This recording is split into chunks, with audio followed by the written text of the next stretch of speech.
हमारा क्या होगा विजया? हमारा क्या होना है? धीरे बोल, पार्वती सुन लेगी। वो तो शिव जी की आराधना में डूबी हुई है, वो नहीं सुनेगी। तू बोल।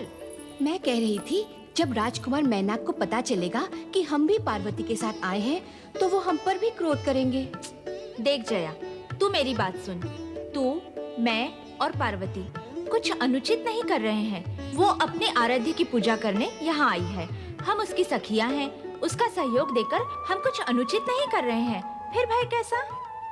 मैं तो कहती हूँ, हमें मिलकर भगवान शिव से प्रार्थना करनी चाहिए कि शीघ्र ही पार्वती पर प्रसन्न हो जाएं। देवी पार्वती, नंदी का नमस्कार स्वीकार करें। नमस्कार नंदी महाराज। देवी, आज आपके साथ ये दो बालिका हैं। ये जया और ये विजया, मेरी सखियां।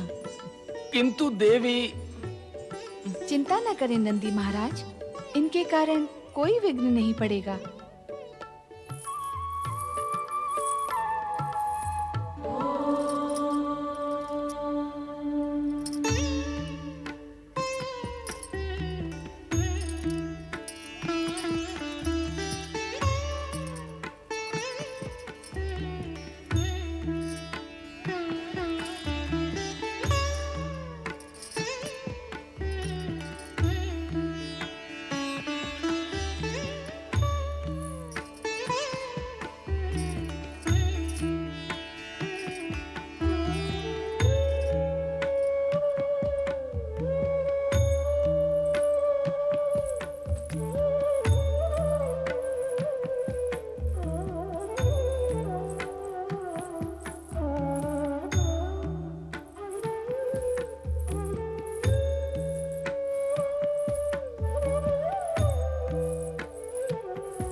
नमस्कार। नमस्कार नंदी महाराज। नमस्कार।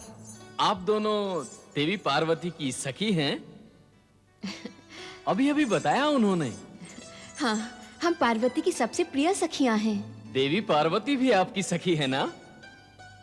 हाँ। मेरा अभिप्राय यह है कि आपकी सखी पार्वती भगवान शिव शंकर की परम भक्त है, नित्य आराधना के लिए आती है।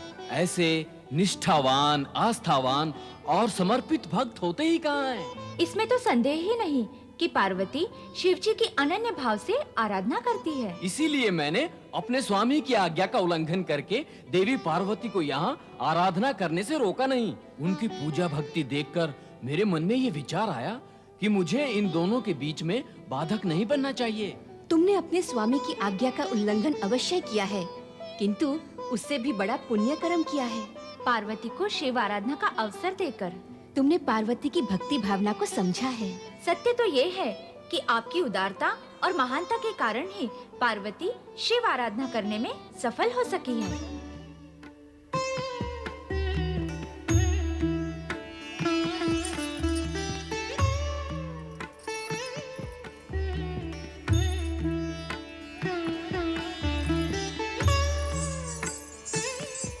अच्छा नंदी महाराज, कल भेंट होगी।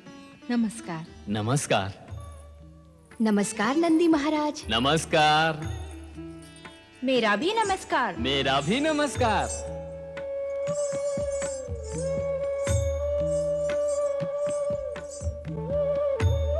देवी पार्वती की प्रार्थना कब सुनेंगे भोलेनाथ?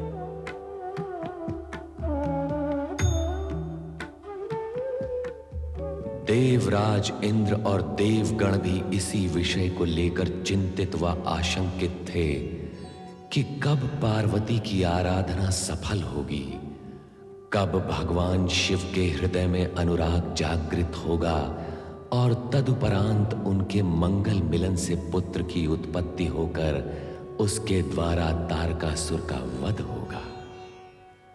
इसी चिंता व आशंका को लेकर देवराज देवगण सहित ब्रह्मा के पास पहुंचे। ब्रह्मदेव की जय। कृपा करें परमपिता। दर्शन दें सृजनहार। देवराज, क्या आपको ज्ञात है कि ब्रह्मदेव ने अपना स्थान और स्वरूप क्यों परिवर्तित किया? नहीं देवी सरस्वती। हमें तो आश्चर्य है, ब्रह्मदेव ने ऐसा स्वरूप क्यों बनाया है? मैं आप सभी देवगणों से प्रार्थना करती हूँ कि आप ब्रह्मा जी की सृष्टि रचना के रचनात्मक कार्य में बार बार विघ्न न डालें।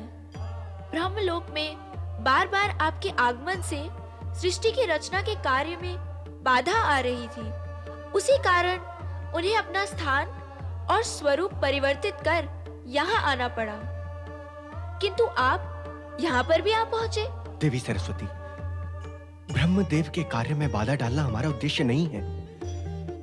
हम तो अपने कष्ट निवारण के निमित्त बार बार ब्रह्मदेव की शरण में आते हैं। ब्रह्मा जी ने आप सभी को स्पष्ट रूप से कह दिया है कि समय की प्रतीक्षा करें, फिर अनावश्यक रूप से स्वयं कष्ट पाने और कष्ट देने का क्या प्रयोजन? ठीक है देवी सरस्वती, हम समय की प्रतीक्षा करेंगे। नारायण नारायण। माँ सरस्वती, अपने पुत्र नारद का प्रणाम स्वीकार करें। आओ नारद, मैं वही विचार कर रही थी कि अब तक तुम प्रकट क्यों नहीं हुए। माँ, आपके पुत्र नारद के नियमावली में अकारण और समय से पहले प्रकट होने का कोई नियम नहीं है। नारायण नारायण। समय आ पहुँचा तो मैं भी आ पहुँचा। समय पर और कारण सहित प्रकट होने का तुम्हारा नियम है नारद, तो अब यहाँ आने का कारण भी बता दो। देवराज इंद्र के मन की व्यग्रता ही मेरे आगमन का कारण है। माँ, जब तक देवराज इंद्र अपने मन की पीड़ा परमपिता ब्रह्मदेव से नहीं कह लेंगे, तब तक के लिए वे व्यग्र रहेंगे, और जब तक ये व्यग्र रहेंगे तब तक मैं भी व्यग्र रहूंगा। माँ, कृपा करें और परमपिता ब्रह्मदेव के दर्शन की आज्ञा दे। जो कुछ तुमने कहा है और जिस ढंग से कहा है, ऐसी स्थिति में आज्ञा ना देकर मैं स्वयं भी व्यग्र हो जाऊंगी। माँ सरस्वती की जय। माँ सरस्वती की जय। माँ सरस्वती की जय। परम पिता ब्रह्मा जी की जय।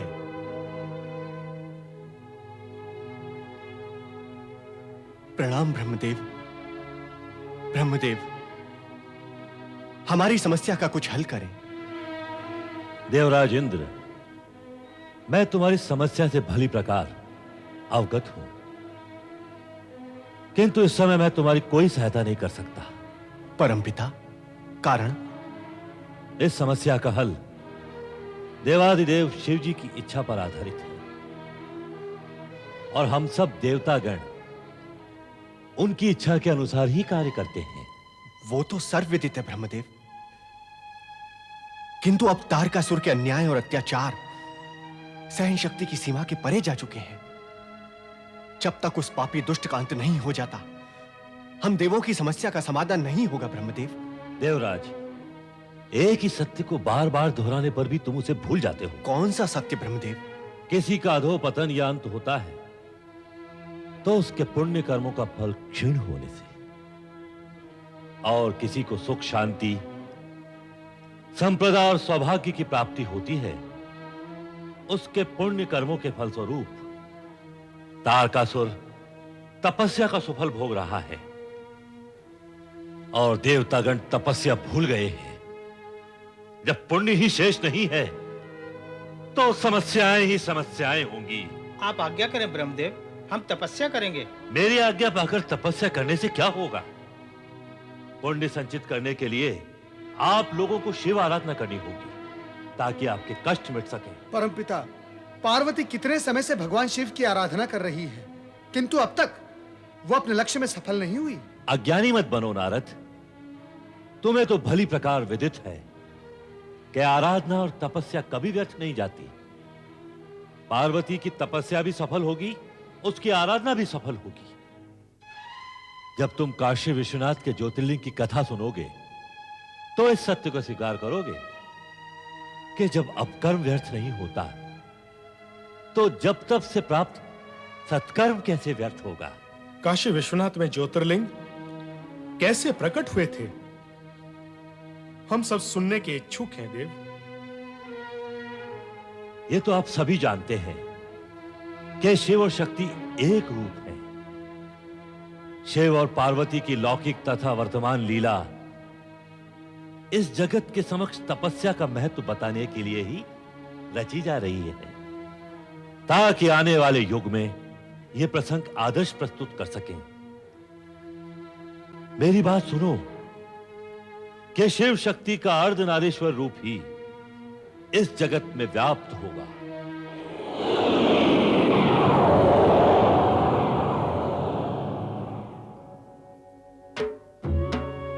अर्धनारीश्वर का ये स्वरूप ही शिव और शिवा का अभिन्न और मूल रूप है। जब जब शिव शिवा एकाकार होकर विभिन्न रूपों में प्रकट होते हैं, तब तब नवीन घटनाएं घटित होती हैं।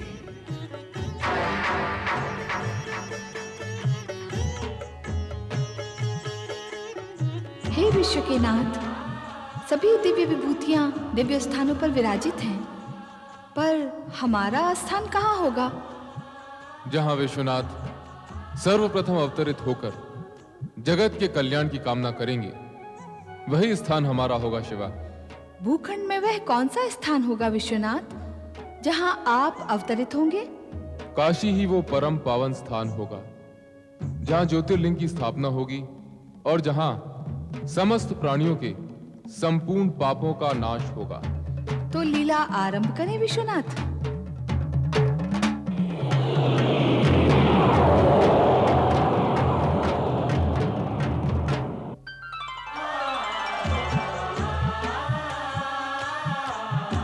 शिव लीला में तुम भी सहयोग करो शिवा।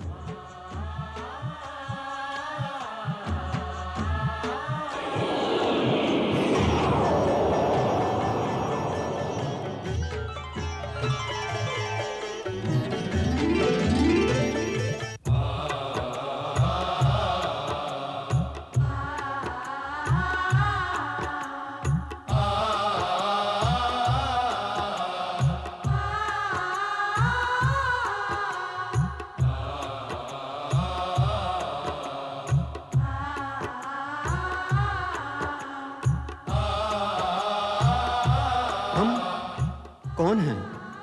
हमें किसने उत्पन्न किया है? कहां से आए हैं हम? कहाँ जाएंगे हम? हमारा जन्मदाता कौन है? हमें तो ये भी ज्ञान नहीं।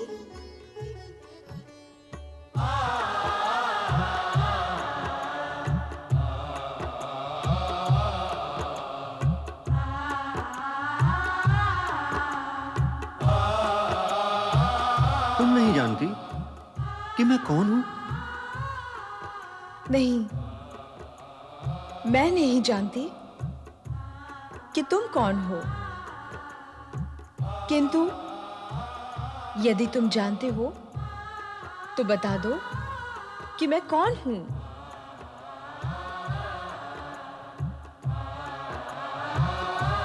अच्छा, तुम आई कहां से हो? मैं जहां से तुम आए हो।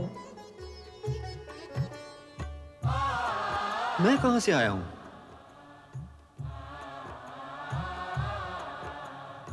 जहां से मैं आई हूं। तुम कहां से आई हो? मैं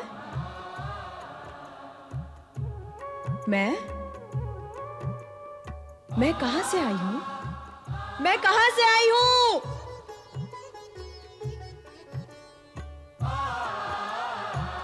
मैं कहां से आया हूं?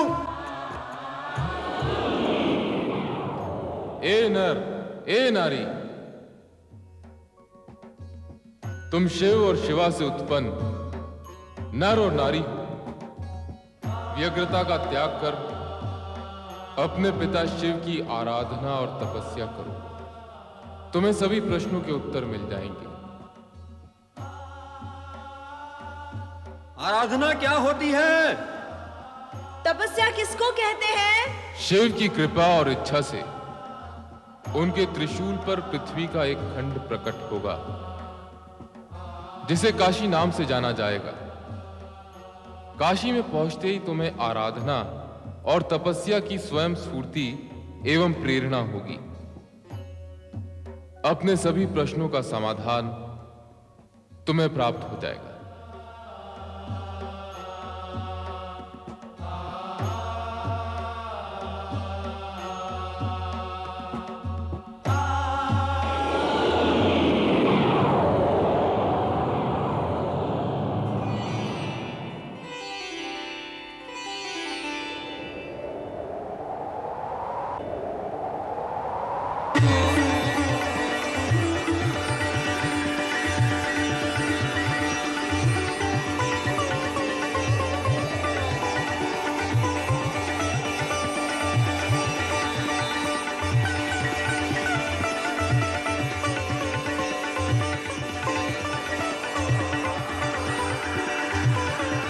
लगता है यही काशी है।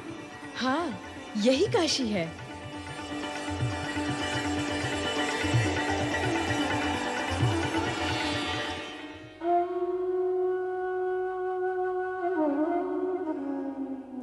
कितनी अद्भुत है ये काशी नगरी। मन प्रसन्न हो गया। ऐसी अलौकिक नगरी देखकर आंखें धन्य हो गई। मन में ऐसी प्रेरणा जागृत हो रही है कि हमें शिव आराधना करनी चाहिए। मेरी आत्मा भी इसकी इच्छुक है। ओम नमः शिवाय। ओम नमः शिवाय। ओम नमः शिवाय। ओम नमः शिवाय। शिवाय।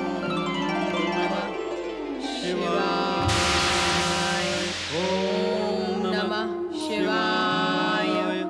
ओम नमः शिवाय। ओम नमः शिवाय। ओम नमः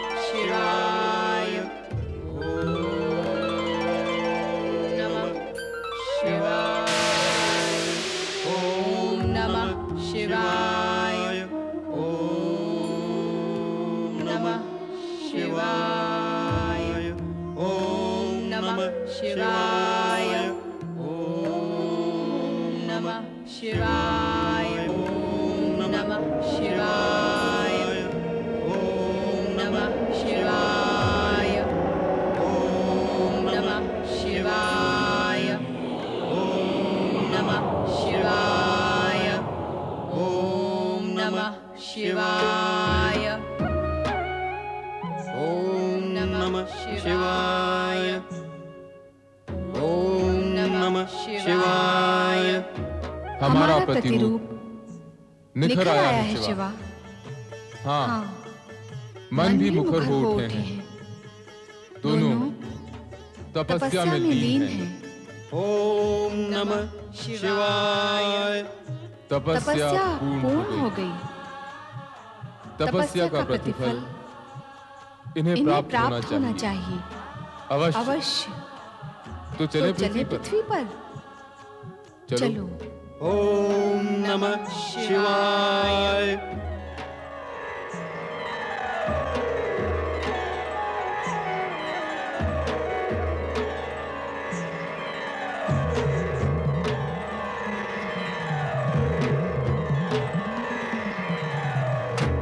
ओम नमः शिवाय।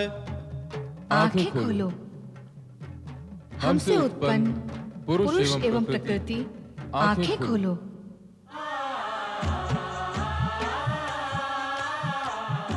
हमारी ओर देखो।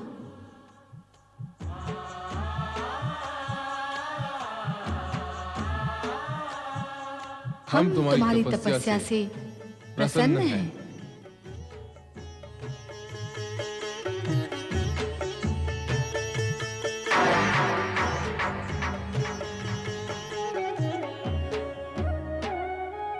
तुम अपने जिन माता पिता के दर्शन के लिए व्याकुल थे वे हम ही हैं।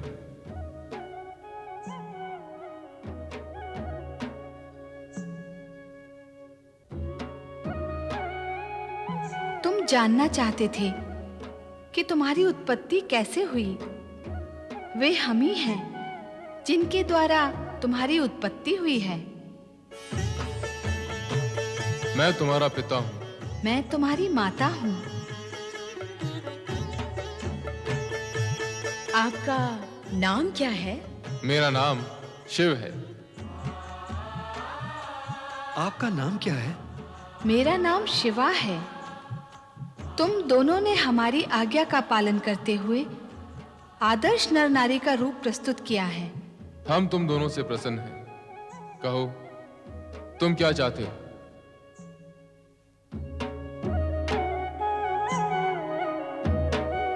अपनी मनोकामना कहो, हम उसे पूर्ण करेंगे। हम क्या बताएं कि हम क्या चाहते हैं? हमारी मनोकामना क्या है हमें ज्ञात नहीं। हम आप ही से उत्पन्न हुए हैं। आप ही बताएं कि हमें क्या मांगना चाहिए। हाँ, उचित यही होगा कि आप हमें बताएं कि हमें क्या चाहिए। प्रभु, हमसे उत्पन्न इन जगत के प्रथम नरनारी युगल की तपस्या को अमर करने के लिए आप सदा सदा के लिए काशी विश्वनाथ ज्योतिर्लिंग के रूप में प्रतिष्ठित हो जाएं। आपके ज्योतिर्लिंग की आराधना से काशी में मुक्ति कामना से आए आपके भक्तों का कल्याण होगा। तथास्तु। तथास्तु।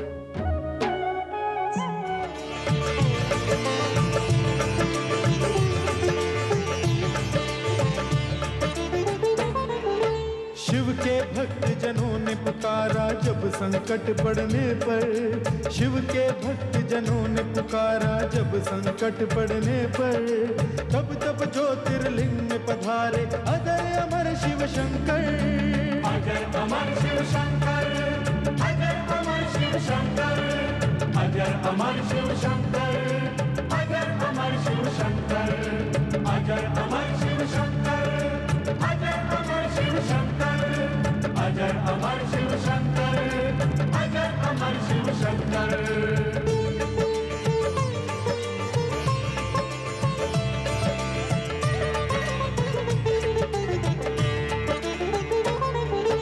काशी नगरी वाराणसी में ज्योतिर्लिंग है विश्वेश्वर।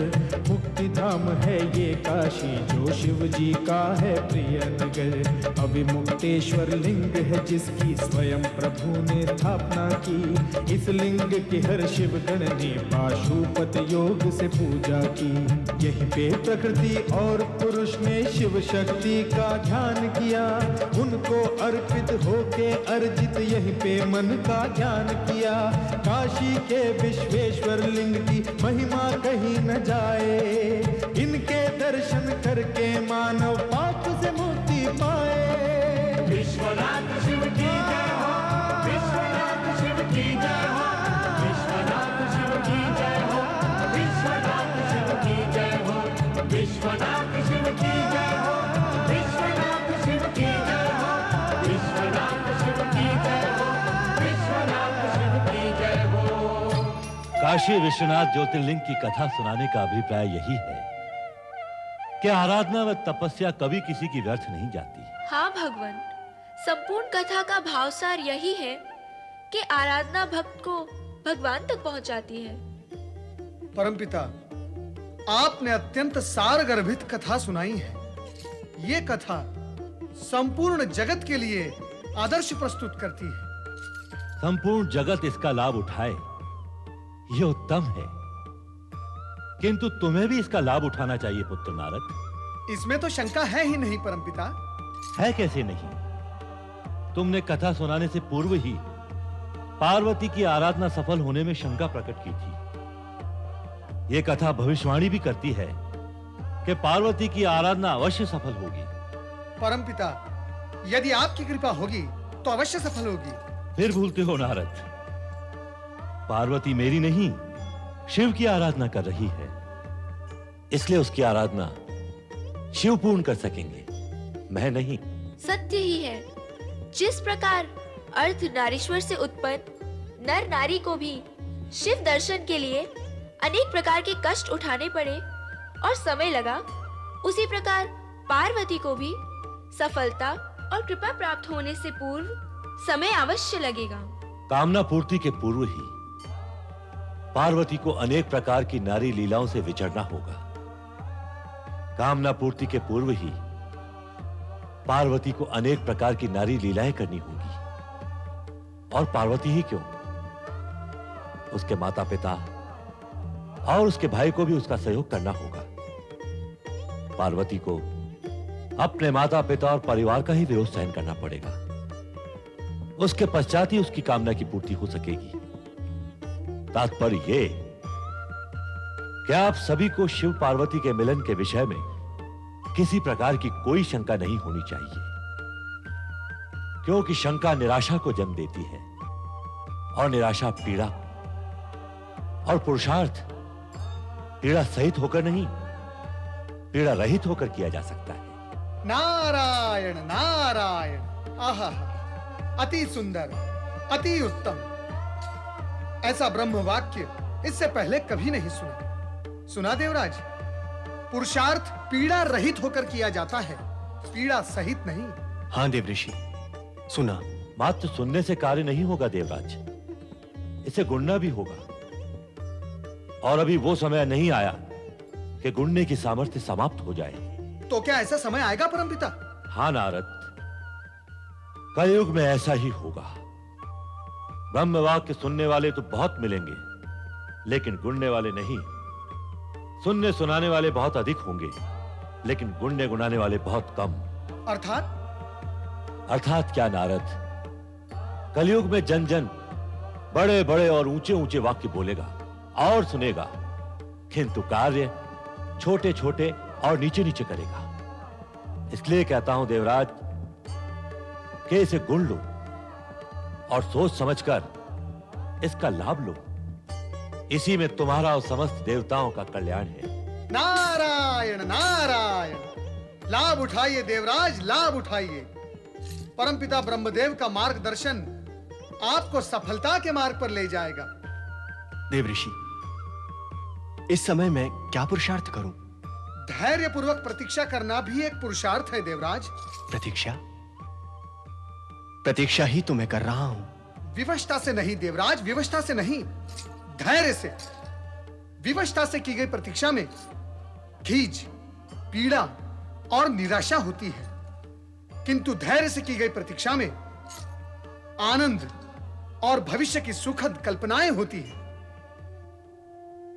दुख तो इसी बात का है कि इन सब बातों का ज्ञान होते हुए भी तारकासुर के अत्याचारों ने मेरे विवेक और मेरी बुद्धि को कुंठित कर दिया है। मेरा विचार है अब हमें चलना चाहिए देवराज। क्षमा करें ब्रह्मदेव, हम आपको बार बार आकर कष्ट देते हैं। वो तुम्हारा अधिकार है देवराज। नारायण नारायण। तो अब भविष्य में क्या कार्यक्रम है देवराज? ऐसे ब्रह्म वाक्य सुनने के पश्चात धैर्य पूर्वक प्रतीक्षा करने के अतिरिक्त और क्या कार्यक्रम हो सकता है देवऋषि? ब्रह्मदेव ने काशी विश्वनाथ ज्योतिर्लिंग की इतनी अर्थपूर्ण कथा सुनाई, उसका कुछ भी लाभ नहीं उठाएंगे? नारद, देवराज मेरा अभिप्राय नहीं समझ रहे हैं। मां, मैं समझा देता हूं। अर्धनारीश्वर के तन से उत्पन्न नर नारी को शिव कृपा और शिव दर्शन शिव आराधना से ही प्राप्त हुए थे। पार्वती को भी शिव आराधना से ही शिवजी प्राप्त होंगे। इसीलिए मनोकामना पूर्ति और सफलता के लिए शिव आराधना अनिवार्य है।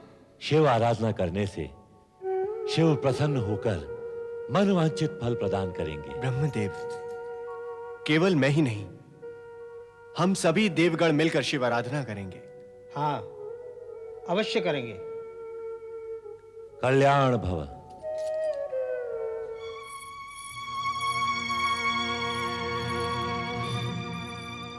कहां जाने की तैयारी हो रही है? आप जानते हैं भैया कि हम कहाँ जा रहे हैं? जानता हूं, लेकिन तुम्हारे मुंह से सुनना चाहता हूं। तो सुनो, मैं अपनी सखियों के साथ शिव आराधना के लिए हिमगिरी शिखर पर जा रही हूँ। मैं तुम्हें वहां नहीं जाने दूंगा। क्यों? तुम जानती हो। जानती हूँ, पर आपके मुख से सुनना चाहती हूँ।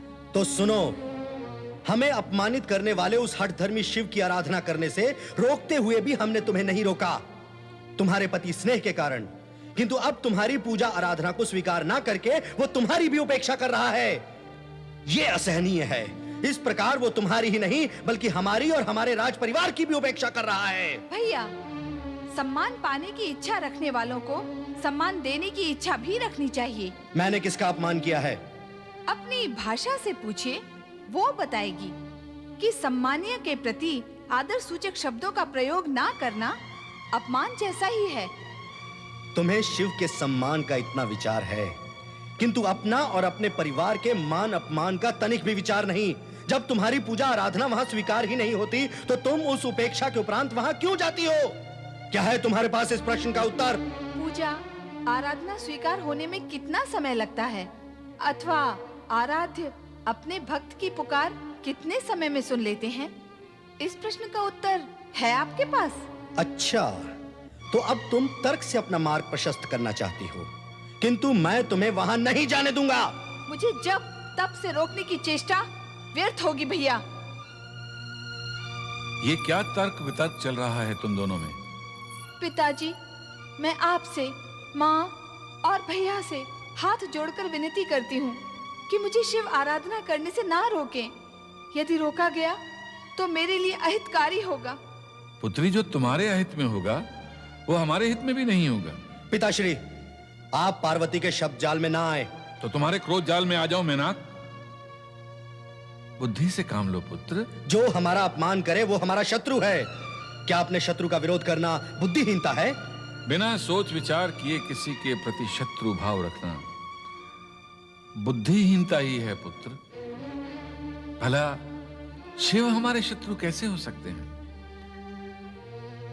इससे पूर्व भी तुम्हें कहा था मैंने, भगवान शिव हमारे यहाँ अल्पकाल के लिए एकांतवास के निमित्त आए हैं। अल्पकाल के लिए। पुत्र कारण किसी के प्रति शत्रु भाव रखने से उसे तो लेश मात्र भी हानि नहीं होती है, किंतु स्वयं की हानि हो जाती है और उस हानि से शेष कुछ नहीं बचता।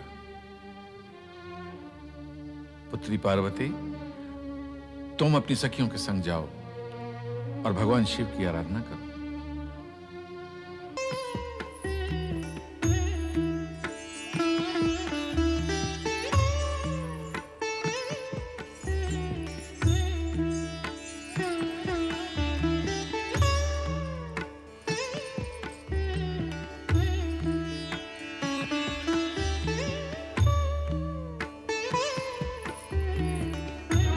क्या देख रहे हैं देवराज? मेघदेव, मैं देख रहा हूं कि हिमालय राजपुत्री पार्वती कितनी श्रद्धा और कितने समर्पण भाव से शिव आराधना में संलग्न है। ब्रह्मदेव के आदेशानुसार स्वयं अपनी लक्ष्य पूर्ति हेतु हमें भी शिव आराधना करनी चाहिए देवराज। हां, अवश्य करनी चाहिए। जय हो देवराज इंद्र की जय हो। कामदेव, कामदेव, तुम यहां? जय सुनकर मैं तो चौंक ही पड़ा था कि पराजित इंद्र की जय बोलने वाला कौन आ गया। क्षमा करें देवराज, परंतु जय विजय की स्थिति सदा एक सी तो रहती नहीं। कभी ये इस पर तो कभी वो उस पर। विधाता ही जानता है कामदेव कि ये जय और पराजय का क्रम कब समाप्त होगा। आप मुझे आज्ञा करें देवराज, मैं आपकी क्या सेवा कर सकता हूं? मेरी सेवा करने के लिए तुम्हारा ये पूछा गया प्रश्न ही मेरे लिए बहुत बड़ी सेवा है कामदेव। नहीं देवराज, मैं शब्द सेवक नहीं हूं, कार्य सेवा का इच्छुक हूं।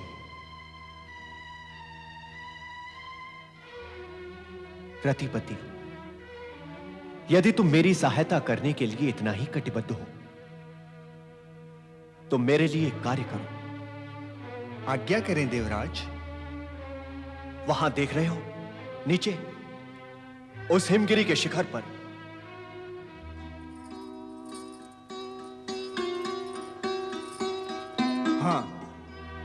कन्या किसी योगी के समीप खड़ी होकर पूजा अर्चना कर रही है। कामदेव, वो कन्या हिमालय राज की पुत्री पार्वती है और वो योगी कोई और नहीं, स्वयं कैलाशपति देवादिदेव शिव शंकर है।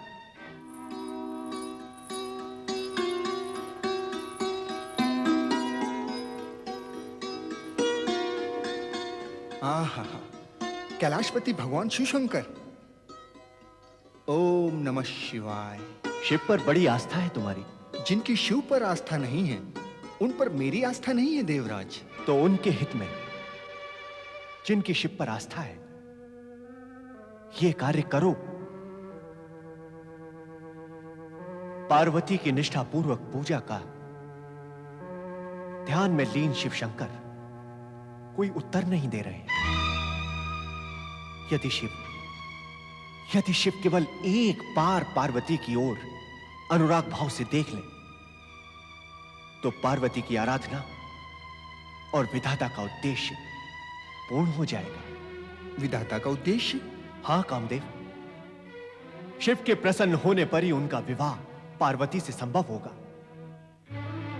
शिवपुत्र द्वारा ही उस तारकासुर का वध होगा जो हम देवताओं से स्वर्ग का अधिकार छीनकर हम पर अत्याचार कर रहा है और जिसके कारण हमारी ये दुर्दशा है। मेरे द्वारा शिव जी के मन में अनुराग उत्पन्न करने से यदि आपकी स्थिति में सुधार संभव है, पुनः स्वर्ग का राज्य प्राप्त होना संभव है, तो मैं सहर्ष इस कार्य को करूंगा देवराज। कामदेव, यदि यह कार्य आपके द्वारा संपूर्ण हो जाएगा तो समस्त देवगण आपका आभारी रहेगा। यदि ऐसा है तो मैं रति को साथ लेकर इसी समय हिमगिरी शिखर पर जाकर इस शुभ कार्य को संपन्न कर डालता हूं। मेरी मंगल कामनाएं तुम्हारे साथ है कामदेव।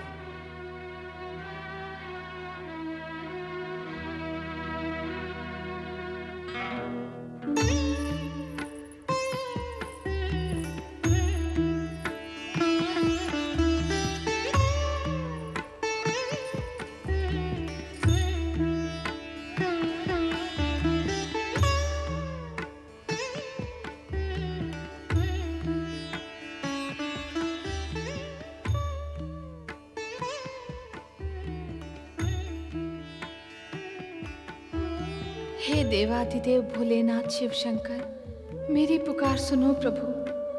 आपका ध्यान और आपकी समाधि का निमित्त लोक कल्याण है और आराधना द्वारा आपको प्राप्त कर आपकी संगनी बनने का निमित्त भी लोक हित ही है।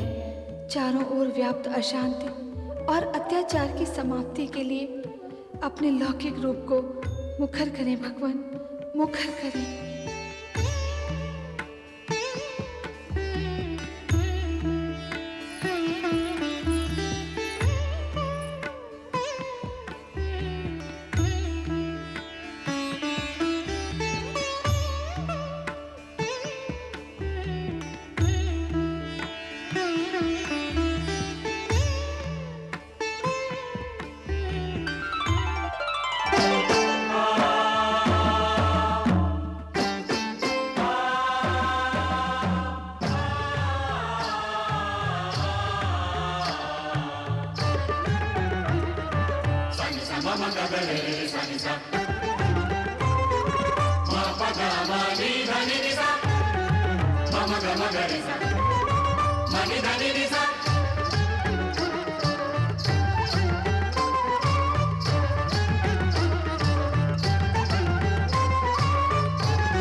ये बड़वानल अग्नि तो जगत का सर्वनाश कर देगी। शिव जी का क्रोध अग्नि के रूप में कामदेव को भस्म करने के पश्चात भी विद्यमान है। कुछ उपाय करना होगा।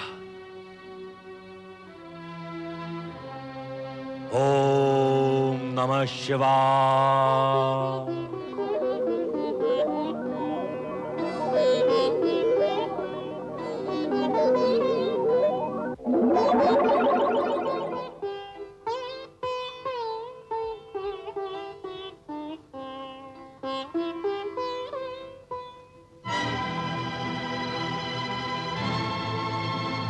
समुद्रदेव आगच्छ, समुद्रदेव आगच्छ, समुद्रदेव आगच्छ। ब्रह्मदेव, परमपिता, समुद्रदेव आगच्छ, समुद्रदेव आगच्छ, समुद्रदेव आगच्छ, समुद्रदेव, समुद्रदेव आगच्छ। परमपिता ब्रह्मदेव, समुद्र का नमन स्वीकार करें और आज्ञा करें मैं किस प्रकार से आपकी सेवा कर सकता हूं। समुद्रदेव, इस अश्व को देख रहे हो? इसके शरीर से अग्नि प्रकट हो रही है। देख रहा हूं परमपिता, पर ये अश्व और ये अग्नि यहां आपके साथ कैसे आई? समुद्रदेव, ये भगवान शिव की क्रोधाग्नि है जो कामदेव को भस्म करने के पश्चात भी विद्यमान है। यदि इस अग्नि का शमन नहीं किया गया तो तीनों लोक तक इस अग्नि की तपन जा पहुंचेगी। अतः लोक कल्याण के लिए और भगवान शिव की प्रेरणा से मैं उनके क्रोध को इस अश्व के रूप में यहाँ लाया हूं। तो मेरे लिए क्या आज्ञा है परमपिता? समुद्रदेव, तुम्हारे भीतर अनंत जल राशि है। इस बड़वानल अग्नि को शांत करने अथवा सहने की क्षमता तुम में है। यह अग्नि तुम्हारा जल पान करके तुष्ट होती रहेगी, किंतु तुम्हारी अनंत जल राशि अनंत होने के कारण कभी समाप्त नहीं होगी। इस प्रकार इस अग्नि से जगत की रक्षा हो जाएगी। भगवान शिव की इच्छा और आपके आदेश की पूर्ति करना मेरा परम सौभाग्य होगा परमपिता।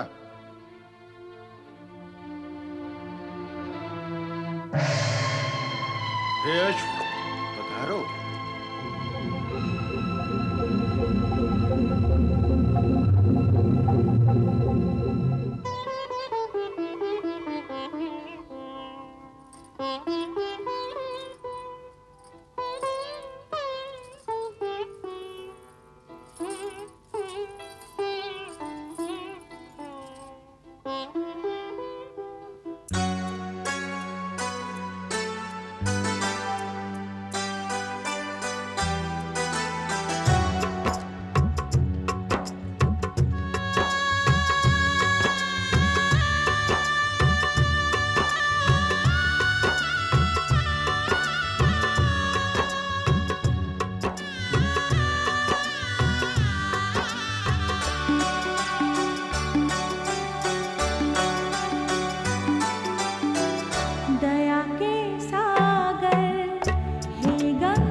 रति, शांत हो जाओ, विलाप न करो।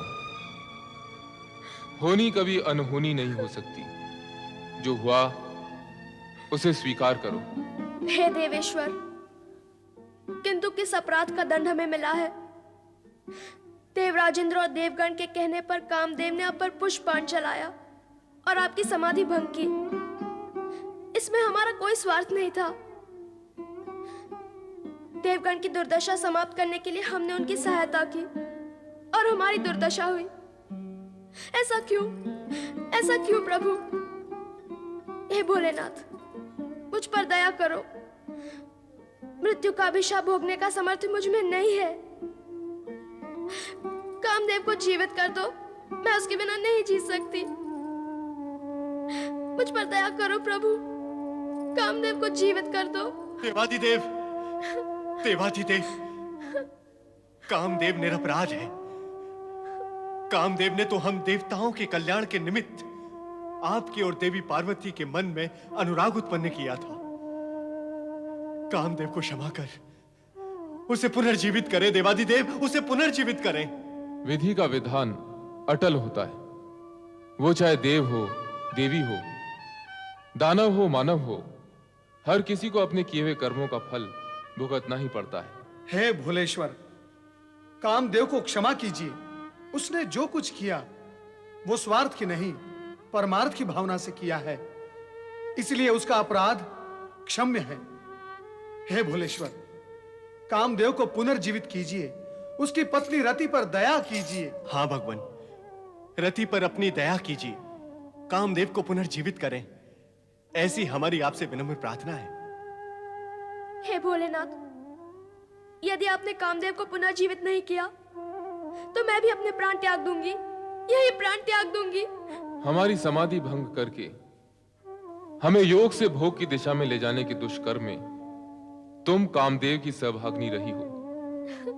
जो कुछ अनर्थ हुआ उसका परिणाम कामदेव ने भोगा, कुछ अंश तुम्हें भी भोगना होगा। हे भोलेश्वर, मैं आपसे दया की भिक्षा मांग रही हूँ और आप दंड की व्यवस्था कर रहे हैं। दंड की व्यवस्था तो हो चुकी है रति, अब तो प्रायश्चित करने की व्यवस्था शेष है। करूंगी भोलेनाथ, मैं प्रायश्चित करूंगी। तो सुनो रति, तुम्हारा पति कामदेव हमारे तीसरे नेत्र की ज्वाला से भस्मीभूत होकर भी मृत्यु को प्राप्त नहीं हुआ है। वो हमारी कृपा से पुनर्जीवित हो चुका है।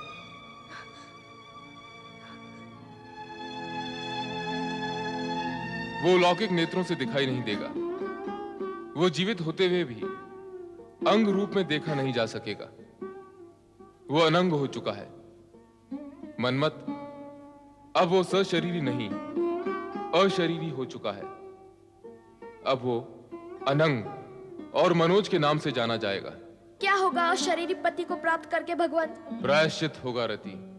मैं प्रायश्चित करूंगी, परंतु इसे इतना कठोर न बनाइए। प्रायश्चित की व्यवस्था दुष्कर्म करने वाली की इच्छा से नहीं होती रति। जिसके प्रति दुष्कर्म हुआ है उसकी इच्छा के अनुसार होती है। मैं आपके इच्छा अनुसार ही कर्म करूंगी भगवंत, किंतु मैं ये भी जानती हूँ कि आप सर्वशक्तिमान हैं, पूर्ण समर्थ हैं।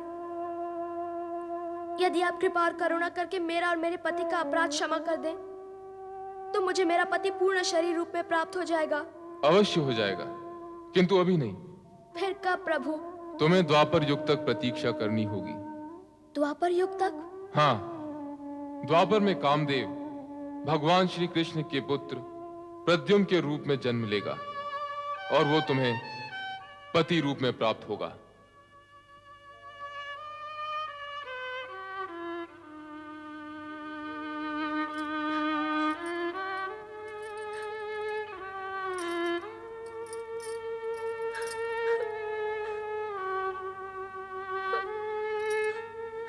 धीरज धरो रति।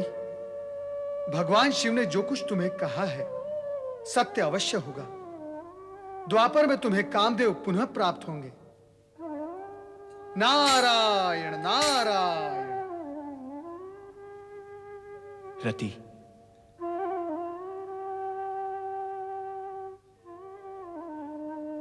रति, सत्य तो यह है कि मैं तुम्हारा अपराधी हूं। कामदेव मेरी सहायता के लिए ही प्रयत्नशील थे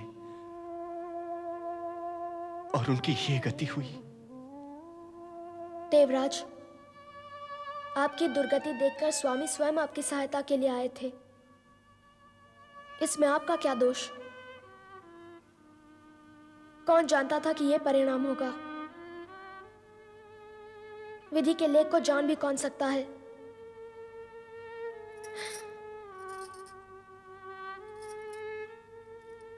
अब तो मेरा केवल एक ही सहारा है, प्रिय काम की ये भस्म।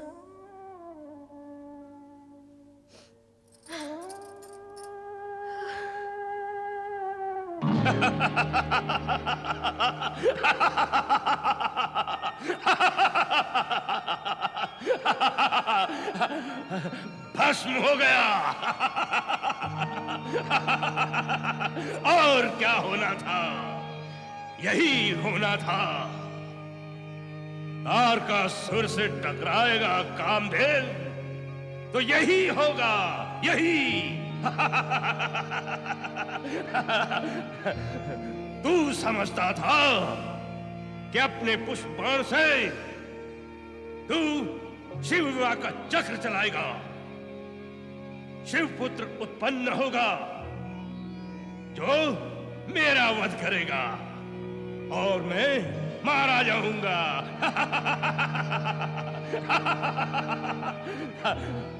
सारा जगत जानता है कि कौन मारा गया। अब शिव पुत्र उत्पन्न होने का प्रश्न ही नहीं उठता और ब्रह्मा के वरदान अनुसार अब मैं अमर हूं, मुझे कोई नहीं मार सकता, कोई नहीं। सेनापति, क्या कोई मुझे मार सकता है? नहीं महाबली, जिसको मरना होगा वही आपको मारने की बात सोचेगा। तो हो जाए इस प्रसन्नता के अवसर पर कुछ आनंद, कुछ रंग, कुछ तरंग। आज्ञा करे महाबली। तो जाओ, ले आओ इंद्र की बंदी अप्सराओं को जो कामदेव के मरण पर आंसू बहा रही है। कहो उन्हें कि हमारे सामने नृत्य करें। जाओ। जो आज्ञा महाबली। मदिरा।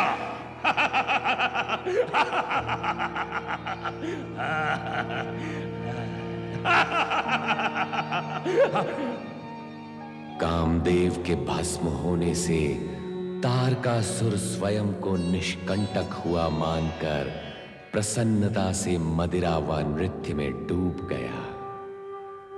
वो इस अमिट सत्य को भूल ही गया कि पक्ष में एक घटना के घटित होने से विधि का घटना चक्र कभी रुकता नहीं।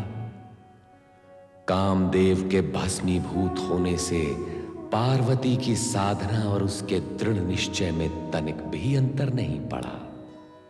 प्रत्युत वह और अधिक दृढ़ संकल्प से तपस्विनी का परिधान धारण कर हिमालय राज के सम्मुख आ गई।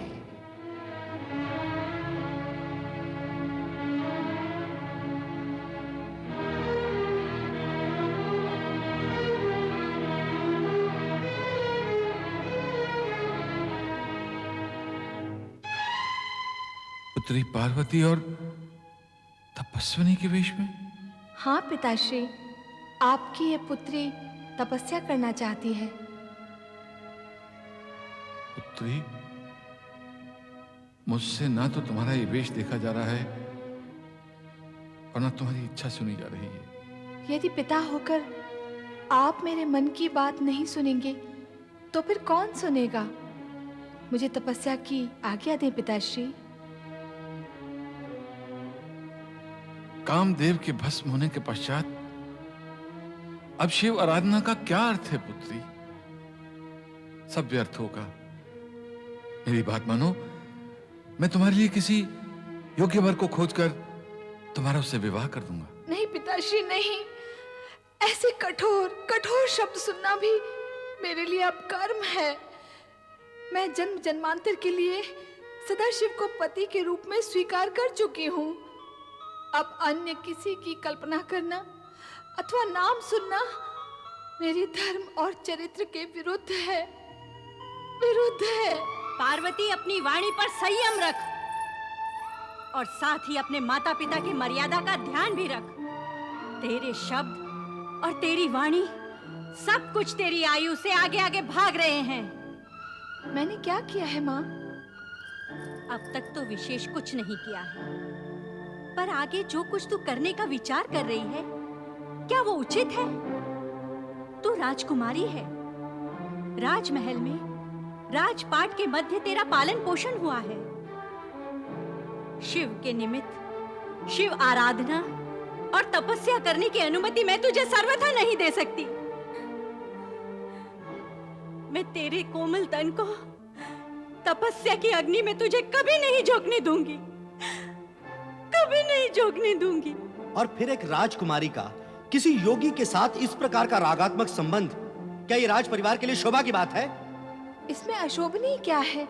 है कोमल राजकुमारी का कठोर योगी से अनुराग आज तक देखा सुना नहीं गया। जो आज तक नहीं हुआ वो अब भविष्य में होगा तो अनुचित होगा, ऐसा किस ऋषि अथवा मुनि ने कहा है? तुम तर्क बहुत करने लगी हो पार्वती। अपने उचित पक्ष को प्रमाणित करने का प्रयत्न तर्क नहीं होता। मैनाक, तुम और तुम्हारी मां दोनों शांत हो जाओ। हठ, क्रोध और उत्तेजना से हम किसी निर्णय पर नहीं पहुंच सकेंगे। मैंने निर्णय लिया है कि पार्वती को तपस्या की अनुमति दे देनी चाहिए। पिताश्री, पिताश्री, आपने ये निर्णय सोच विचार कर किया है? क्या तुमने ये प्रश्न मुझसे सोच विचार कर किया है? आप तो मेरे किसी विचार से सहमत हैं ही नहीं।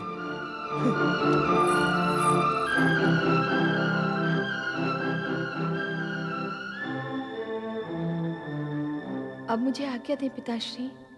नहीं पुत्री, मैं तुम्हें अकेले जाने की आज्ञा नहीं दूंगा। जया और विजया भी तुम्हारे साथ जाएंगी।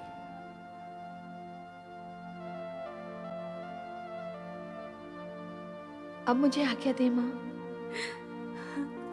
पार्वती, मेरी पुत्री, मेरी पुत्री।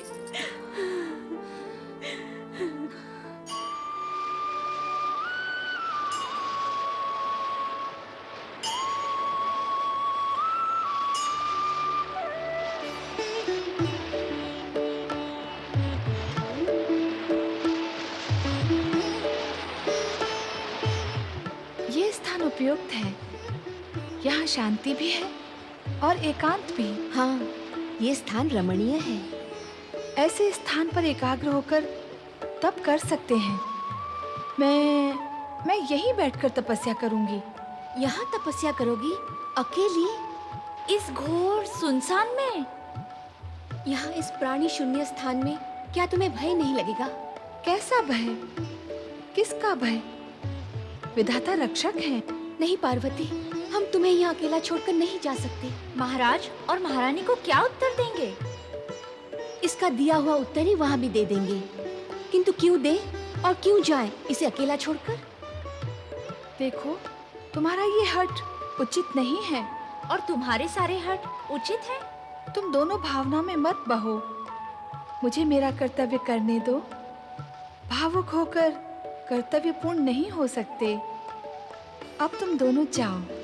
तनिक सोचो पार्वती, इस निरह एकांत में हम तुम्हें अकेला छोड़कर कैसे जा सकते हैं? मन में आशंकाएं उठती है। तुम दोनों तो दुर्बल हो ही, अब मुझे भी दुर्बल बनाओगी। मैंने कहा ना, मैं यहाँ तपस्या करने आई हूँ और उसके लिए निर्भयता, दृढ़ता और संकल्प की आवश्यकता होती है। अब जाओ तुम दोनों। हमारा मन नहीं मानता पार्वती। मन की मत सुनो, बुद्धि से काम लो। क्या शिव की आराधना करने वालों को कोई भय हो सकता है? शिव मेरे साथ हैं। तुम निश्चिंत होकर जाओ।